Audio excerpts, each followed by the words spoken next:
Hello दोस्तों, मैं आपकी राधिका और माँ भगवती की कृपा सभी पे बनी रहे। सभी बहनें व्रत होंगे, हम भी 9 दिन का व्रत रखे हैं। तो देखिए, माँ भगवती का वंदन करते हैं, अभिनंदन करते हैं, उनके चरणों में कोटि कोटि प्रणाम करती हूँ और सभी बहनों के लिए, सभी घर परिवार के लिए आशीष मांगती हूँ कि हे माँ, हमारा परिवार, हमारा सब लोग खुशी रहें और सबको झोली हरी भरी रहे। तो चलिए माँ भगवती से विनती करते हैं, हे मैया, घर में खुशियाँ भर भर के देना। और उनकी जोत जलाते हैं, उनको माला फूल पहनाते हैं, उनको नहलाते हैं। देखिए, गानों के माध्यम से हम कैसे कैसे माँ की सेवा करते हैं। माँ आई है तो माँ की स्थापना किए हैं, तो उनकी सेवा करना हमारा फर्ज है। हम सुबह शाम दोनों टाइम माँ की सेवा करते हैं। अब आप लोग कैसे करते हैं, आप लोग कमेंट बॉक्स में बताइएगा। कलश स्थापना करने के बाद में तो दोनों टाइम उनकी सेवा माँ चाहिए, माँ भगवती की। तो चलिए हम मिलकर सेवा करते हैं माँ भगवती की। तो गीत सुनिए आप लोग। नव दिन व्रत कैले मैया नवरतिया, हो की रोई रोई ना, हो की रोई रोई ना। पकड़े मैया के चरनिया, हो की रोई रोई ना। पकड़ी मैया के चरनिया, हो की रोई रोई ना। नव दिन व्रत कैले मैया नवरतिया, हो की रोई रोई ना। पकड़ी मैया के चरनिया, हो की रोई रोई ना। पकड़ी मैया की चरनिया, हो की रोई रोई ना। चरण पकड़े अपनी मैया के मनाई, हो की मांगी ले लेना, हो की मांगी ले लेना। एक गोदी के ललनवा, हो की मांगी ले लेना। एक गोदी के ललनवा, हो की मांगी ले लेना। भोरे भोरे उठी गईली गंगा जी के तटवा, हो की भरी लैली ना, हो की भरी लाई ना।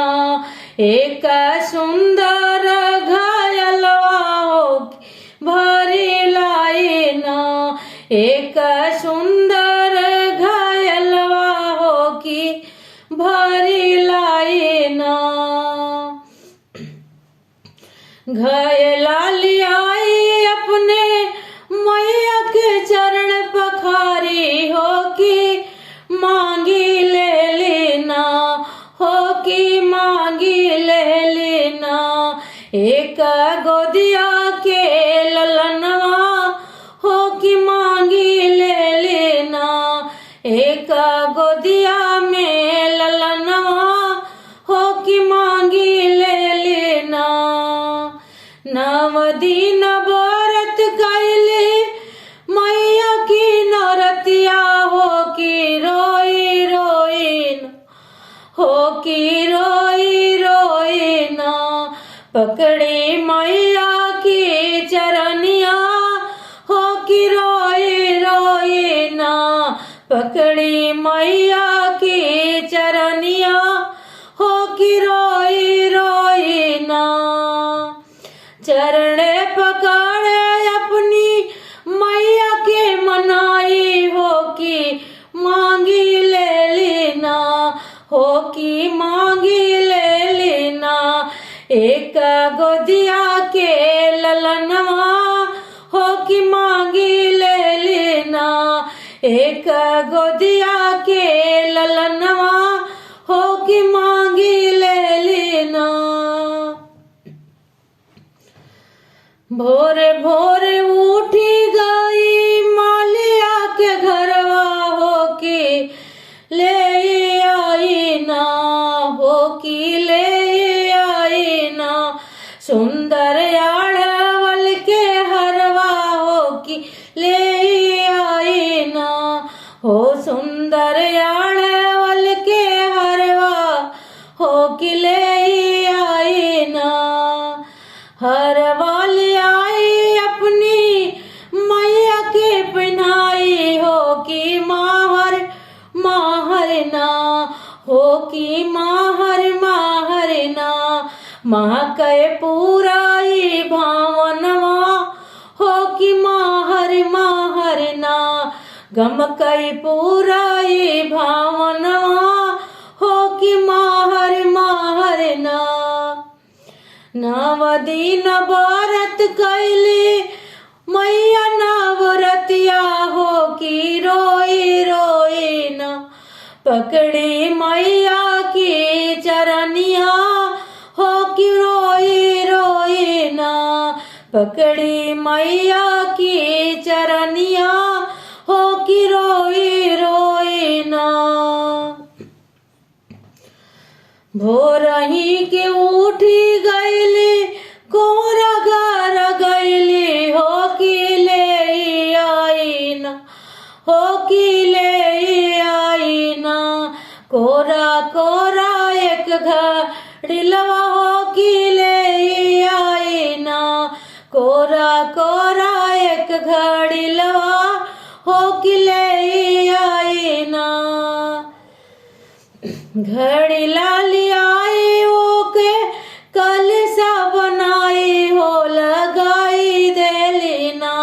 अम्मा पतिया नारी अरवा हो लगाई देली ना। अम्मा पतिया नारी अरवा हो लगाई देली ना। तो मैया के लिए हार भी आ गया और कलसा भी आ गया, माँ के चरण भी पखारेंगे और माँ को हम चुनरी भी उड़ाएंगे और माँ की जोत भी, अखंड जोत भी जलाएंगे। तो चलिए हम सब लोग माता जी की सेवा में लगे ही रहते हैं सुबह शाम। तो चलिए आज गीतों के माध्यम से लग रहे हैं, तो आप लोग सुनिए। जो मैं करती हूँ मैं बता रही हूँ आप लोगों से। आप लोग कैसे करते हैं आप लोग कमेंट बॉक्स में बताइएगा। मैं तो दोनों टाइम माँ को सेवा करती हूँ। माँ की पूजा आरती अग्यारी डालना, उनसे वंदन करना, उनसे अर्जी लगाना, उनके चरण दबाना, यही मेरा सेवा है। और मैं कुछ कर नहीं सकती है। माँ की क्या सेवा मैं कैसे कर सकती हूँ, क्या कर, मुझे कुछ नहीं पता है। मैं तो यही कहती हूँ, हे मैया मैं अज्ञान हूँ, मुझे क्षमा करना। तो चलिए माँ की जोत जलाते हैं। भोरे भोरे उठी गईली गईली हाटी बजरिया हो कि ले अइली ना, हो कि ले अइली ना।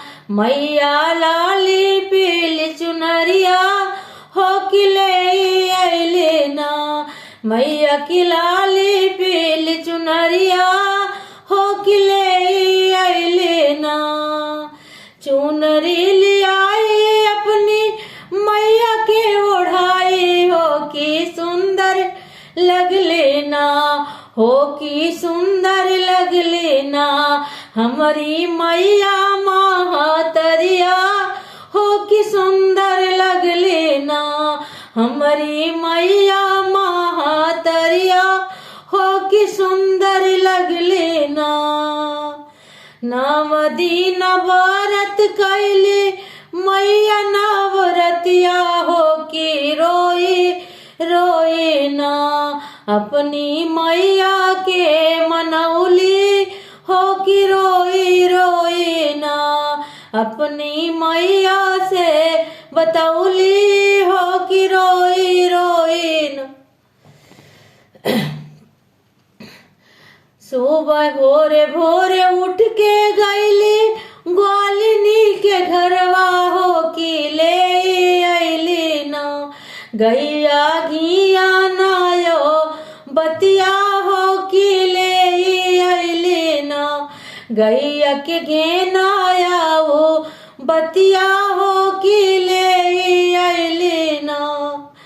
घिया ना ले आई, घिया ना ले आई अखंड ज्योतिया जलाई हो कि दरस देली ना। मोरी मैया महातरिया हो कि दरस देली ना। मोरी मैया महातरिया हो कि दरस देली ना। मोरी मैया महातरिया हो कि दरस दे ना। नव दिन व्रत कैली मैया नवरतिया हो कि रोई रोई ना। पकड़ी मैया के चरनिया हो कि रोई रोई ना। तो ये माँ का पचरा गीत था। आप लोग को कैसा लगा और आप लोग पूजा कैसे करती हैं, आप लोग कमेंट बॉक्स में ज़रूर बताइएगा। मैंने पहली बार इस गीत को गाया था, अपने आप इस गीत को लिखा था। तो आप लोग को कैसा लगा ज़रूर बताइएगा।